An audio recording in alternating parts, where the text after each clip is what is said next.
but unique, why are you doing a rewrite for Puss in Boots: The Last Wish? It's so good. And to that I say, yeah, that's why I'm doing it, because it's a challenge. See, when fixing something that's broken, it's hard to break something more, because on a statistical level, anything you decide to change is unlikely to be good or be dependent on anything else that's good. So usually the worst you're going to do is make a net zero change. But when it's good, you're likely to be changing something that's not bad but alright. Or you'll be changing something that's bad, but there will be a lot of other elements in that bad part or connect to that bad part that are good. So you have to like surgically remove something without breaking anything it's connected to, and that's the complicated part. That's the difference between fixing and improving, which is more what we're doing. So perhaps think of this more of as a tweak rather than my usual rewrites. At any rate, there's two of these tweaks I want to do. Two things that I thought could be improved that I can weave together into the same fix. One is that I wanted there to be a stronger logic to Goldilocks wanting a new family. Like, it works as what it is. Goldilocks clearly has some kind of complex about what a real family is, and so is willing to forsake her current family despite them being who she's actually built up a bond with. But we don't really know why she has that complex outside of, "you're not the same species as me," which is fine, but it's not a tangible reason, something I can really understand, something that affects her life in a practical way that makes me go, oh, I see why you want a new family, even though you clearly love this one. And so I felt there was a bit more potential to give her more depth by improving my understanding of what motivates her. In fact, when Goldilocks says, "it's because I'm not a bear," I really thought she was going to say, "it's because you hibernate," because it's actually a concept that's mentioned a few times by the bears in passing, and because Goldilocks isn't a bear, it would mean she's lonely for 3 months a year. Do you see what I mean? Like, I really wanted a much more tangible explanation that I could so I could really understand her perspective. And how sad would that be? She'd go to sleep alongside them, but then 8 hours later, she'd wake up and have no one to talk to, unable to sleep like her family. And for 3 months, that loneliness and frustration would stew inside her, and she would learn to become more independent, and when the bears finally wake up, she might not even tell them what happened. What purpose would that serve? She can't expect bears to not hibernate. Maybe she lies out of politeness or embarrassment and says she just woke up only a few days earlier than them, and the bears would just accept it without a second thought.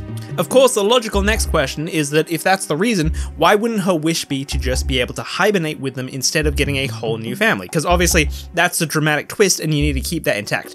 Don't worry, I've thought of that. The other change I want to make, and this is the big one, I wanted someone to use the wish. Yes, I know what you're thinking, the moral of the story and the resolution of many of the character arcs in the movie is to appreciate what you already have. But that doesn't mean this has to be a dead-end plot device, it just means Goldilocks, Puss, or Kitty can't use the wish to solve their character arc. But other than that, everyone else is fair game for a whole multitude of different reasons that could play into the plot. But in the movie, I was having fun guessing, and they straight up ripped the thing. Ah! To be fair, it is used to crystallize Puss and Goldie's character growth, but I can't help but think it was a bit of a cop-out. It was an anti-climax. I was excited to see what the wish would be and who was gonna get it, you know. I knew Puss was obviously a red herring, and with 3 different antagonist factions, there was so many ways it could have gone. It was the mystery, right? Who was going to get this plot device MacGuffin that had huge spectacle behind it? A wish of whatever you want that has big ramifications for the character who uses it, and even for the characters who don't. The wish is literally a Chekhov's gun that didn't get fired. You establish something in Act 1 that has huge ramifications and power in the plot, and so you must use it in the 3rd act because your audience is anticipating it. Tearing up the wish was the equivalent of pointing out the gun on the mantle in the 1st act, and then the main character throws it in the garbage dispenser in the 3rd act because he realizes violence is bad. It's like, okay, cool, I wanted to see someone get shot though! So that's the goal, but who do we give the wish to? Well, because the wish is the goal of many of the characters, many of which have character arcs that lead them to rejecting the wish in the end, it makes sense to use that wish for a plot twist and have the most unexpected character use it. So, who's the most unexpected? Well, okay, I suppose the easy answer would be the fucking cat lady, but obviously it needs to be a character already heavily integrated in the story to feel like a genuine part of the plot you could predict. That's how you make it feel like a satisfying and genuine part of an interweaving plot. It's the difference between having a twist and a plot twist. Also, by having it be a character you're actually invested in, you're ultimately more invested in the resulting twist that comes out of it. So obviously the cat lady is a bad choice, but this also rules out characters like the cricket or one of the baker's dozen. So it's gotta be an important character. So what about Perito? Well, that was the obvious contender as I was watching, because he's the only one who doesn't want a wish, but from a meta angle, he's also pretty obvious for the same reason, especially with a lot of the characters building towards a certain wish-related moral that Perito already had, selflessness and appreciating what you already have. So I thought maybe Perito is going to use it to save his friends, or maybe he'll waste the wish to stop the fighting, but like, that's the issue, right? He was the most opposite to using the wish, but that made him expected. Ultimately, in the theaters, I was expecting Perito. So when I came out, I was like, no, there's gotta be a better option. And there is. There is one important character that's more unexpected to get the wish. Death. Death gets the wish. See, he's unexpected because he's far more disconnected from the wish than Perito. He literally never even interacts with it, which is actually like another thing I feel like I can improve. Death basically only interacts with Puss. He's not as interwoven into the plot as I feel like he could be. So he's perfectly set up to actually weave in as a last-minute twist. And unlike Perito, he's not a nice guy, nor is he aligned with any of the other characters, so it rules out making the wish for someone else. In fact, he is damn near omniscient, so it totally avoids the audience meta guess of the most selfless character getting the wish. Death would be insanely unexpected, but of course the more unexpected, the stronger the logic is going to be to make this work. Why would Death use the wish, and what would he possibly use it for? But you'll be surprised to know, the logical groundwork is already laid out for me. I find the very idea of 9 lives absurd. I came here for an arrogant little legend who thought he was immortal, and you didn't value any of them. I just have to utilize it. So strap in, here we go. But first, one bit of setup. I just need one thing to solve both my issues. I'm gonna add one new item to Big Jack's magic bag, that being a magnifying glass that can steal a chosen trait from any living thing. There's a bunch of ways you could use this and set it up, like during this fight, let's say the magical ball Jack was using for tracking is broken, and either Jack, or because we don't want Jack to look weird for the rest of the movie, more likely one of the baker's dozen uses this trait-stealing magnifying glass to steal Baby Bear's nose so they can track them. You know when Goldie and the 3 bears are lost in the forest because Baby lost his scent? Well, now you can instead say they're actually lost because Baby Bear had his bear sense of smell stolen in the last fight with this magnifying glass. This should set this concept up well enough for what we need, but also just for fun, Jack could also use it against Kitty to steal her soft paws after she catches the grenade and throws it back at him. There's also the potential of a bit of Jack using it to steal Puss's 9 lives before realizing he doesn't actually have any extra, but I'm not really going to do that because I'm pretty sure that's going to break the plot for Jack to realize he can do that. At any rate, there's some ways to weave it in. Now let's go to Goldie's plot twist. As I said before, she reveals that she doesn't feel like she has a real family because when the bears hibernate, she doesn't have that family for the winter. The bears are sympathetic, but ask why she can't just use the wish to be able to hibernate with them, but Goldie deflects, saying she could wish for them to not need to hibernate instead. Baby questions what that would do to them, and Papa's not inherently against it. He enjoys hibernating, but more to the point, he pressures her on why she's deflecting, which forces Goldie to admit she doesn't actually want to hibernate. She doesn't enjoy it, and why should she lose 3 months a year anyway? Mama Bear wants to use the wish to give up their hibernation for her so she can stay, but Papa puts his foot down and rightly calls out Goldie for being selfish. If she's not willing to use the wish to hibernate with them to make sacrifices for her family, why should they make sacrifices for her? Families make sacrifices for each other. If she's unwilling but they're not, then Goldie doesn't really think of them as family. This leads us to the same conclusion as the conversation in the movie. They realize Goldie doesn't love them as much as they thought, but they ultimately agree to help her get her wish. What this means is that when we get to the final fight, rather than Goldie realize she wants her family after all, she instead realizes that they mean enough to her that she's willing to put up with not having a family for 3 months a year, that she's willing to make the sacrifice. So in this version, after rescuing Baby, she says something like, "I'll just have to learn to live without you for winter. It's better than not living with you at all." From here, things go on as they do in the movie, but when they get the wish from Jack, Puss says they need to get rid of it, and Goldie says they just need to get it away from here.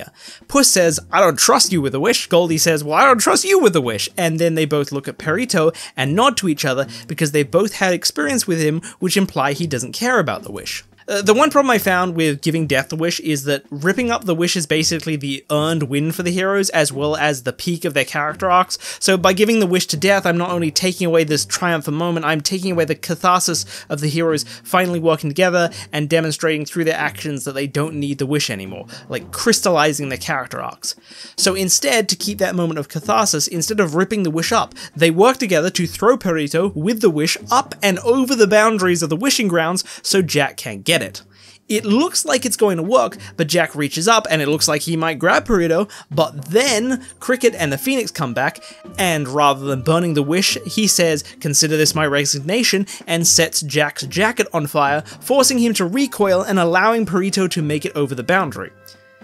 This is here so Cricket doesn't disappear from the movie, and so he gets his cathartic win too, but it's more than that. Jack starts to get engulfed in flames, or his clothes do to keep it PG. The heroes think it's over, but then Jack has an idea. He takes the magnifying glass, directs it at the Phoenix, and takes its powers of immortality. And now that I've said that, you might be able to see where I'm going with this. Jack gets fully engulfed in flames all at once, but then he rises from them. He's immortal, unbeatable, and he wants revenge. He also has this kind of latent kind of phoenix fire on him to signify his immortality. Every time he goes down, he gets back up, and he starts being super flagrant and cocky with his life, knowing that the heroes are getting worn out while he feels as good as new. He'll kill them, and then he'll go find the wish. But then we pan out to see Death on one of the overhanging cliffs. He's casually been watching the fight, and when he observes this, he gets a look about him and turns to leave. The battle continues for a bit, and then we go back to Perito running through the forest, before suddenly a hand comes out of the darkness and grabs him. The battle continues, and it looks dire for the heroes. They make their final stand. Jack gloats in front of them, but he doesn't notice that the wishing star is beginning to shine in the background like someone is making a wish, and suddenly, the phoenix fire goes out. The wild, cocky smirk wiped off of Jack's face immediately as he realizes what's happened. He turns to look, and we flash to Death at the corner of the star's boundaries, Perito in one hand, the wish in the other. He says, "Guess I got my wish after all." After all, this isn't just some plot device obstacle to use up the wish. This was Death's goal. That's what I mean when I say this was already set up for me. One of the really smart things they did with Death is that he's an omniscient concept personified, but he's not dispassionate or robotic. He has opinions, namely he hates immortality and how it causes people to devalue their lives. The whole reason Death was out here in the first place was for an arrogant man who thought he was immortal. That didn't work out with Puss because he changed, but when Jack uses immortality and starts abusing it, he, without realizing, triggers Death to go grab Perito and use the wish for himself to remove this immortality and teach him a lesson. And that is your logic to get the most unexpected character to use the wish. Death then disappears into the boundary again, and Jack goes to lash out at the heroes instead, but with this opportunity given to them by Death, the heroes kick into action, this time using their skills to beat him once and for all by pushing him into the collapsing star because of course the wish has been used. But, okay, one last thing. Let's go back a bit. I said before that one of the Baker's Dozens uses the magnifying glass to steal Baby's nose so they can track better. Well, when this Baker's Dozen dies in the boundary, Baby gets his nose back, which he notices.